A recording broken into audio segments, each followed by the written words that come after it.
Alrighty then, we're going to be looking at the genus Loci today. It's from Call of Cthulhu's Doors of Darkness, and again I've got my player and other GM Orf to talk us through as he ran this game as a starter GM. Let's say hello, Orf. Hello, what's up? Alright, how you doing? Okay, so let's get right into it with Genus Loci. This is the second adventure in that book. And I believe it was a fan favourite of yours until you ran it as well. What was your first impressions?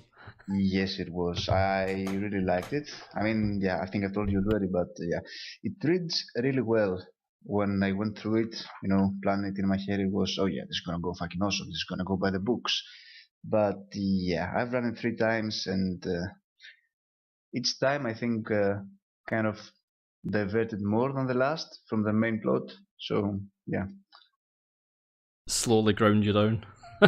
Yeah. I still Yeah, like it though. It's not that it's a bad or anything. It's just maybe the directions given inside are a bit. yeah, they're a bit vague in places, I'd say.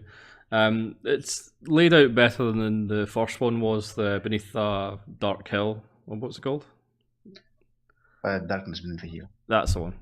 What do you think of the tone and mood of the game to start off? How did you feel when you were running it? Well, it has a very nice mood. It's set in a historical city, and it has all the baggage that brings with it. You don't have to do much, really. At least from my perspective, I never felt like I had to do much or much research or anything to set it up. Yeah, mood-wise, I think it's very well set. It's gloom. It provides ample opportunities for something very.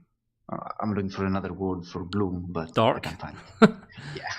Yeah, it's when I first looked at it and played through it, the idea of going to the asylum straight away, and when we went into the asylum for the first act to meet Lawrence, it was quite dark, and it sends you right into the Dragon's Den. It feels quite isolating and creepy because you're sent into such a sort of dark place, and you're having to walk through it. And the setting of Danvers State Asylum is brilliant. And I'm a massive fan of the place now. I've researched the hell of it out of it now, and it's Well, yeah. it's one of my favorite asylums, shall we say? Probably shouldn't have a favorite asylum, but there you go. Yeah. Well. Yeah. So going to that, what about the setup and the intro? Do you feel that it was compelling and believable? Well, it depends. I'm guessing you mean the initial intro, the player buy where they get the letters and. Yeah, essentially, yeah. Yeah, that's again that much like Darkness Beneath the Hill. It's very hit or miss. It could resonate very well with the players, or they could just go, "Meh, so what?" Yeah, and it depends on the commitment of the players to go and see their friend.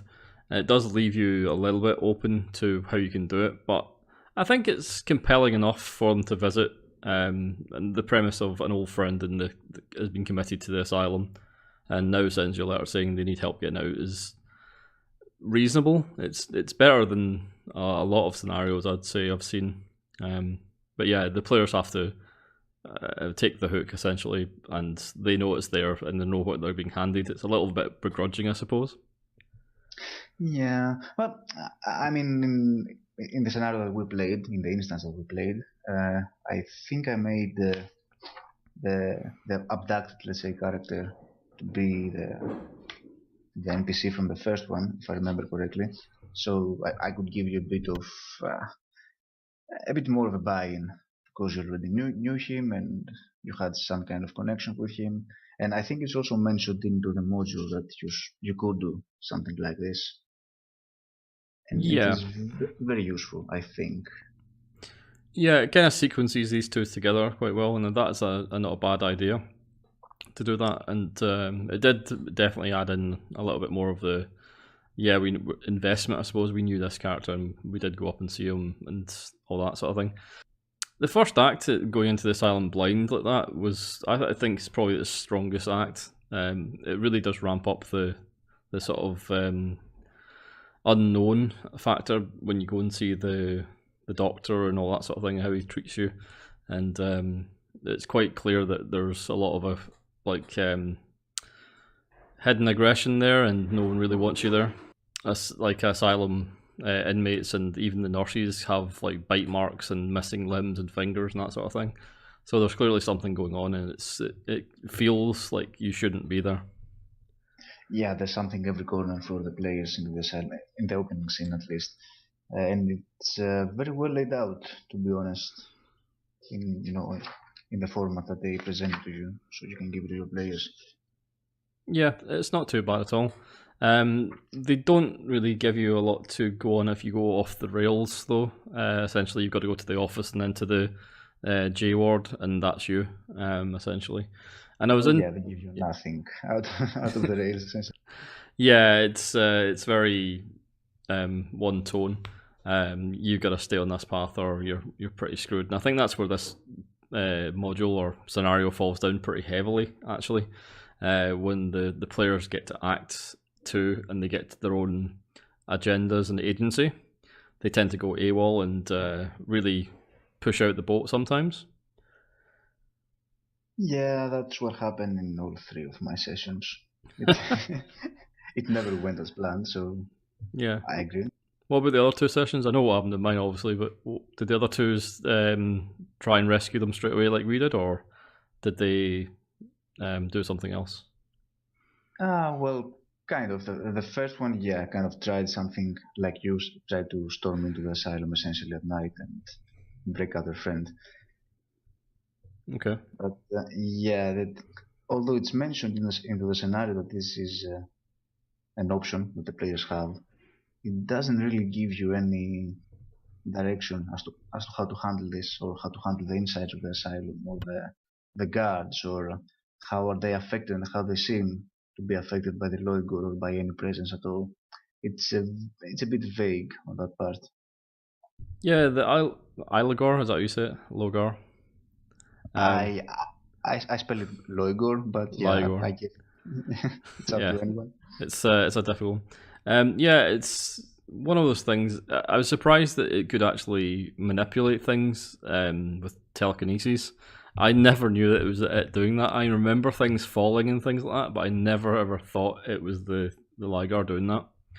So that was something that could have been played on a lot more heavily, I think. And again, newer GMs might not be willing to push it to its limit, because it's got a magic pool of 200, I believe, something like that. Well, essentially, it has unlimited mana because it can draw from the magic points from the patients. Yeah. So yeah, you don't need to have the 200 mana points in mind, to be honest. Yeah, so even with that mechanic taken out of the game or taken away from the players or GM as a factor, I think they should have been a lot more. The Ligor was doing manipulating the people in the asylum and out past the asylum and Danvers as well. It was the Liger that pushed the boxes out the window and that stuff like that, isn't it? Mm-hmm. Yep. Yeah, I know that now, but then it was just like, oh, that's odd. That's queer. Where'd that come from? Sort of thing. It was like, oh, shake your head. And there was lots of moments like that in this. And I think it was trying to be too subtle with the Liger and its effects, and that was a big problem for me. Yeah, it kind of it depends on the players to scare themselves a bit, maybe build the scare around the whole lore of the thing, because yeah, they can't know essentially what a Loigor is. There's no information provided either for it at any point. Well, I mean, the premise of the game is essentially based around the asylum. So you think, well, it's something to do with the asylum, and you get a few. I think it gives you 4 pullouts of things the Liger can do to kind of like show itself a little bit in the first scene or the first act. The puddle thing, I'm pretty sure you did that with me. Mm-hmm. And a few other things, but it stops there, and you don't really link them to the other incidents. I think they need to be a little bit less subtle for them really to put 2 and 2 together. And then there's the whole research itself in Act 2. I don't think you need to do it, and I don't think it fits very well. The agency of the players is to, oh my god, my friend needs to get out of here, and we're going to do that. So let's plan that rescue, and they go a bit into A-team mode and start like planning that.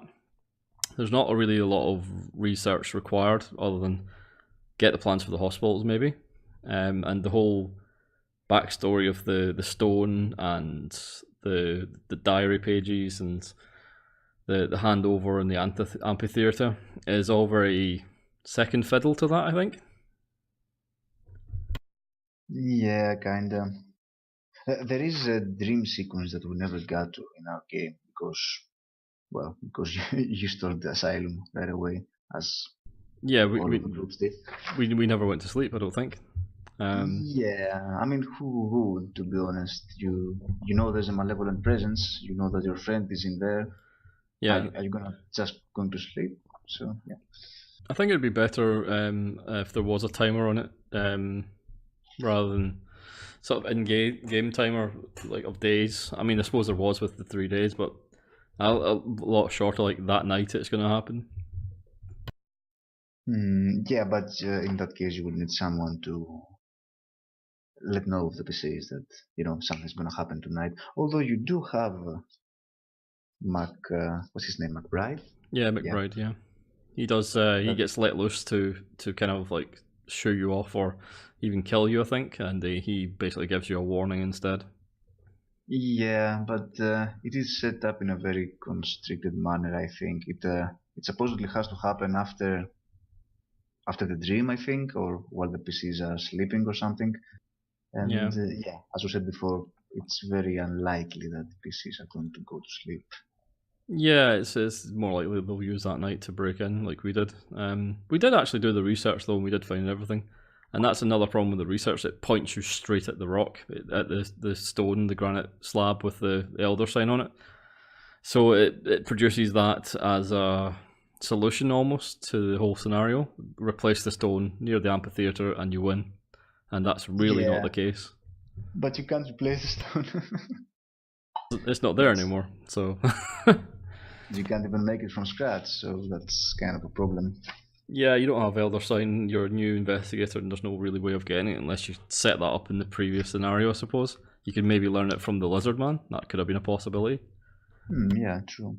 Well, I did kind of introduce it through an NPC. I think you were present when I was Oh, having that yeah, session. the bric-a-brac sort of Salem shop with all the magic in it, that sort of thing. Yeah, that kind Yeah. of dude. And well, yeah, you can have that essentially, and the players would still need to kind of set in the right position on the hill to nullify the presence of the Loigor. So it's not like they win if they get the stone, the disc. Yeah. So what did you think about the timeline for the game anyway? Do you think it's good enough? It doesn't really need it, I don't think. Ironically, it's so simple, the story, that you don't really need to know the dates and that, I don't think. Anyway. Yeah, the dates could be really anything. It could be transferred to the story, at least. The background story could be transferred to a modern kind of setting very easily. Yeah, I agree. It's one of them fairly unique scenarios which doesn't actually need a timeline. So that's pretty good, I suppose, and it doesn't give you one anyway. So that's neither here nor there. But the locations, how did you feel about the locations it gave you for the research in the towns of Danvers and Salem? I thought they were quite lacking. Yeah, well, there is a lack of, let's say, not really a lack, but the information that is given is again kind of constricted. As you said before, it all points to very few places. There aren't any large number of clues, of different clues to gather and kind of put up the whole picture. All of them are gonna point you to two things essentially. Yeah, it kind of gives you a ream of lists for possible locations they can go to themselves. Like there's lots of them that just are there as possibilities and the information that could be linked to these. Now, as a starter GM that's fine, but I think a more experienced GM could do a lot more with that, and they'd have no problem translating that into other scenes if they want, maybe expanding the game into 2 sessions where a newer GM would just go, oh, you find these things, and that'd be it. There's no descriptions, there's no setup, there's no NPCs. I think that would make a newer GM struggle more. It does mirror the haunting in a lot of ways with that, with the surrounding locations to the main haunt. It's a very similar setup in the way it works, but the haunting is a lot more clear in what each of these minor scenes are supposed to do and mean. Yeah, I'll agree with that. It's a weird one. It really is. If I was to play this or GM it anyway, how I would do it is I would scrap the entirety of the town, and as soon as you go into the asylum and start making a fuss, I'd have the asylum take you, and you be part of the system, and you just watch the build up to the night of the sort of ritual from the position of a patient or an inmate. And you're trying to break out essentially with your friend there, so you steal keys, you do all that sort of thing in the Great Escape sort of scenario. I think that would be a stronger scenario and cleaner too. Yeah, that works. Well, it's just yeah, I mean, it's just messy coming out of the hospital and having all this you're supposed to do, and they're not giving you anything for it. It's almost like the guy who wrote this. I mentioned this to you earlier. That they'd seen the film Session 9, which is set in Danvers Asylum during its demolition, and thought that's a really cool setting to set a scenario in. Let's do that. And then they just dumped a couple things on top of it, and they go, there you go, it's done. And it just wasn't enough, I don't think, as a scenario anyway. Yeah, you could argue that, I guess. I still like it though, as I mentioned before. Yeah, it's cool, and the Loboyko is quite a unique sort of villain. I said, if you played a lot more into his telekinesis, I think that'd be a stronger thing as well, especially within the scenario with within this asylum, throwing things around and the inmates getting agitated when they saw like reflections of dragons in the mirrors and puddles and that sort of thing. It could have really played on it a little bit more and had a bigger tell. I think that's my problem. That it was just too subtle for its own good in a lot of ways. Yeah, well, I tried that, but as you know, I lost a player because I threw a pot on his hand. It swelled. So that was the most hilarious thing I've ever seen in my life. Someone throwing a tantrum over a flower pot. That's probably the best one. So it was a special night, but yeah. But that was just a player, really, not the actual scenario. yeah. And you know, if you said, "Well, a dragon threw at him," he might have been more accepting. Yeah, that's true. Yeah, it's just one of those things. I think the locations need a huge rejig if they want to include the town into that research side of it. It's I mean, all that information can be found in the asylum as well. You could have like a library with all these things in it that the patients have access to and everything. Mm-hmm. Yeah, and you could have much more NPC kind of interactions with the PCs. Yeah, and you could get to know some of the actual inmates. Just have some sad like stories and some people who are willing to help, and you get a gang together and then break out, sort of thing. It could have been quite a cool thing to do. But that's not the hero. One of the other things about the research I thought was odd. Why did Dr. Shine give his journals to the hospital? And why did the hospital not read them? Yeah, well, I guess they kind of based that on the it fell between the cracks kind of thing. I suppose. Yeah. Yeah. I just thought it was odd why he gave his belongings to the hospital like that, rather than to the asylum, which he spent most of his life. I don't think he did anything in the hospital, really, did he? Nothing mentioned in the setting, at least.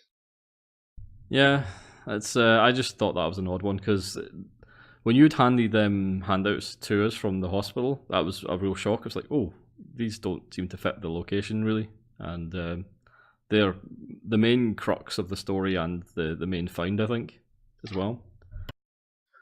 Well, yeah. It explains what happened, essentially. It gives you most of the plot. So I think that would be better found in the Asylum, or perhaps again going back to being totally in the Asylum itself, having Dr. Berger's have Dr. Shine committed because he does find the diaries and thinks he's mad. Because he dies soon after that anyway, so it could be a nice thing to have, like in the Asylum records and stuff. Yeah, true. So, other than that, how did you find Act 3? Well, Act 3, if it ever happens, I mean, if it ever happens organically and you not just force it down the throat of the players just because they entered the Asylum at night and Yeah. you're in fear that the scenario will end without them having a chance to see the Loboyko even. Yeah, it's a nice scene. I mean, if you manage to set it up, the whole thing of seeing the dragon-like creature rise from the reservoir. Did any of the other two do it? Not organically, no. Okay, fair enough. But you managed to pull it off once at least. Yeah, well, since they entered the Asylum, I said, yeah, fuck it, it's gonna happen now. Excellent. Yeah. I prepared this scenario. Damn it, I'm gonna use it. Sort of thing. Yeah, exactly.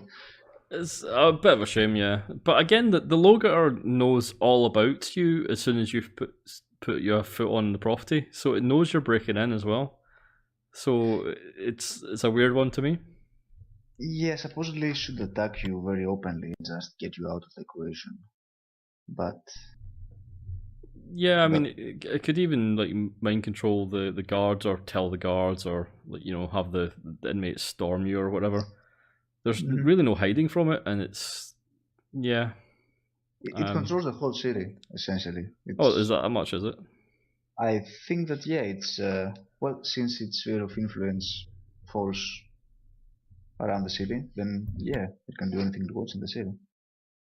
Yeah, so it's bizarre there's not more things in the city that are devoted to it as well. Since it's been free for quite a while now, and built up a nice little cult.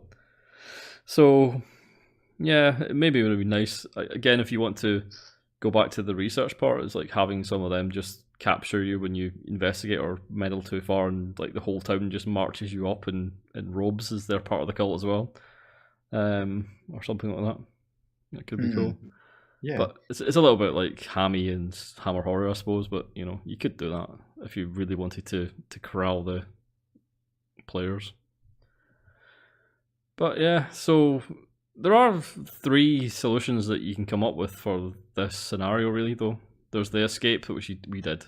We essentially broke in and ran away in a car, which provides a good opportunity for a chase scene, really, with the Logar, which you didn't really want to do. I know, because chases are pretty scary. Yeah. Well, they were at that point, at least.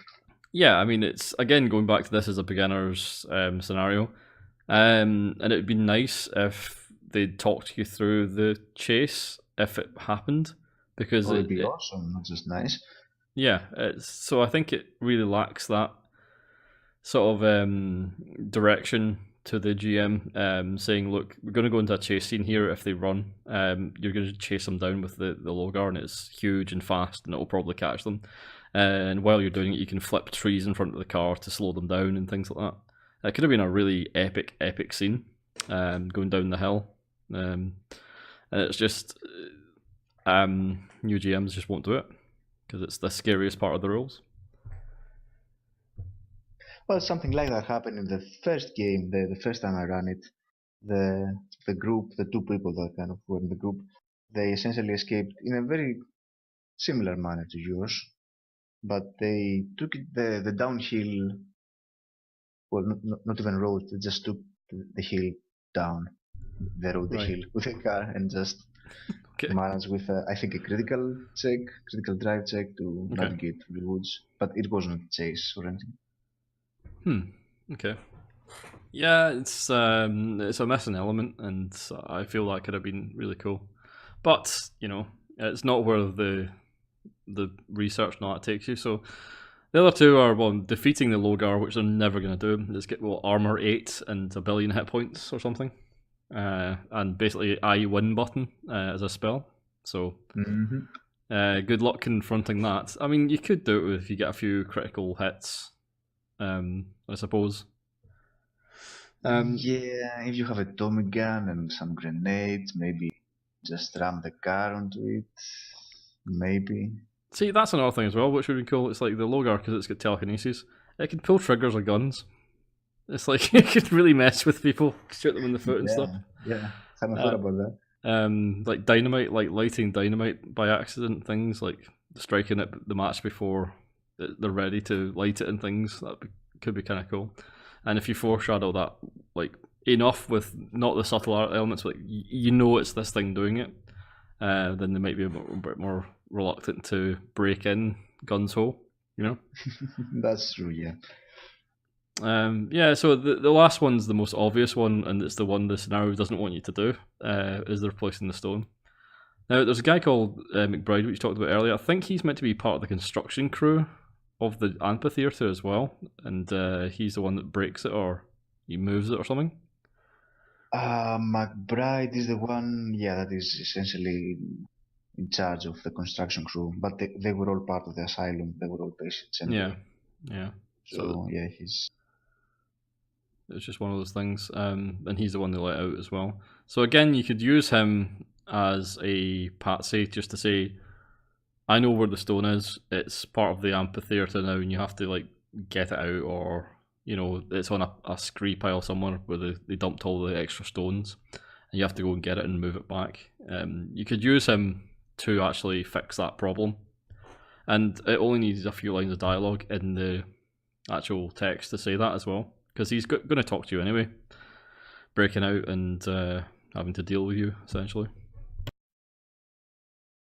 Yeah, unless you don't even give him a chance and just go straight to the asylum like you did, and you just find him yourself, and you rescue him along with your friend. Yeah, so, we actually gave him back to the asylum because we didn't know what to do with him after that. We just left him at the hospital with a note saying, deliver to the asylum, I think. Oh yeah, you left him over at the Danvers hospital, I think. Yeah. So we sent him back to sender. We didn't want him, basically. It's a bit cruel, I suppose, but he wouldn't shut up, so whatever. Yeah. So that was a possible fix for that as well. How did you think the NPCs were? How did you feel? Were they good, bad? What did you feel about them? Well, there aren't any NPCs really to converse with. The only one kind of fleshed out is Dr. Berger, but he's not there to talk with NPCs. He's only there to just have the initial talk, show them away essentially, and that's it. Yeah, he's more of a signpost really, and turns into the sort of like evil villain type at the end with the ritual. So with McBride as well, and the Logier. Yeah, there's not very much in the way of NPCs. They do have decent motives though, which is a step up from the other game, Darkness Beneath the Hill, which basically didn't really have much motives at all. So I guess that's a plus. And they had stats, I suppose, and some background thrown them. So I think they're okay. But again, they could be beefed out a little bit more. There didn't need to be so little on them, I suppose. Did you add any NPCs other than the witch shop? No, I do not think so. Let me check really quick. I think the guard outside from the library is there.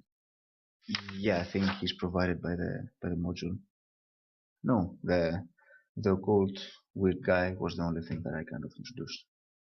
Nice. So it doesn't actually need all that much to do, really. It just needs maybe a few names at the outside research locations and a little bit more finessing there, and it would be a better scenario for it. There's just a few things missing, and I think it needs a few more test runs. As I said before, I don't think these have been tested all that much, and there's still some holes need filling. That said, going on to my biggest problem with this, the handouts, essentially. Now, some of them are great, like the diary and that, but the maps of the Mm. areas and the lack of detail of the hospital is just atrocious. Considering Yeah. how cool it is as well. How did that make you feel, or what extra stuff did you do to combat that? Well, it was the first scenario that I understood essentially that I had to research maps and do all that kind of stuff as a GM.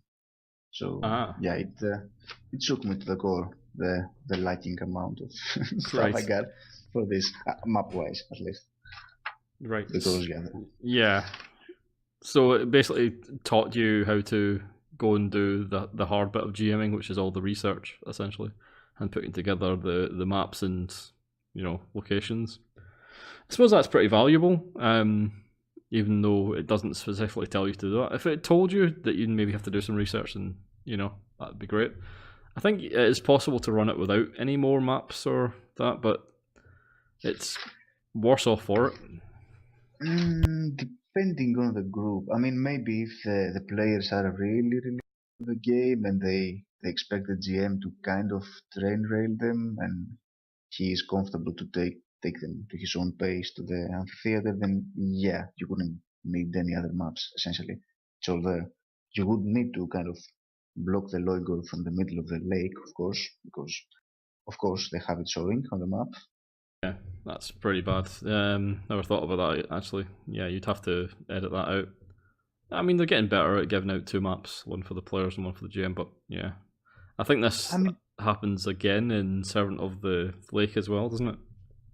yeah, yeah, Sevens of the Lake also does have some things showing on the map, and it's really disturbing me. I'm looking at it now, and yeah. Yeah, kind of annoying. It's one thing that a new GM would just not notice, and they just hand it over and go, "Oh, so there's a thing in the lake there, is there? Oh shit. Okay, game over."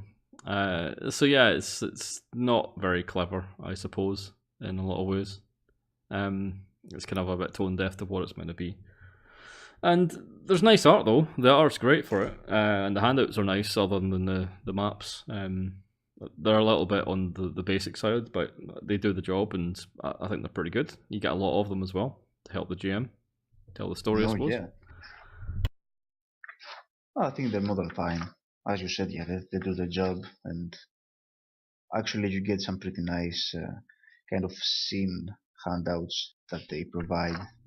Oh yeah, that's, the art's stunning. You can't fault that. Hmm. It's pretty well done. The whole book's really nicely art wise laid out and stuff. So other than that, we're just going to kind of like the last few things. How was the horror for you? Did you think it rated as a horror game at all? No, not really. Not. Yeah, on all three sessions that I ran for it, it never gave me the horror feeling, and I don't think that the players either got it. Yeah, I think after the first scenario, it kind of fell flat really. Mainly because the Ligar didn't do that kind of telekinesis stuff enough. If it was played as a poltergeist, even, or as a ghost story at the start, or through the middle and end, it could have been quite nice with that sort of thing. I mean, I love asylums and just films about asylums stuff like that. You've got like things like Session 9 and Sucker Punch. Even this is a very similar game to Sucker Punch, and that movie you kind of got the sort of scariness of the asylum, but then it's juxtaposed with the crazy lunatic interior mind sort of scenes as well. I think it could have benefited from all that if you were an inmate on drugs, rather than again messing about in town where your mate gets prepped for death. Really, which is a bit of a Yeah, shame.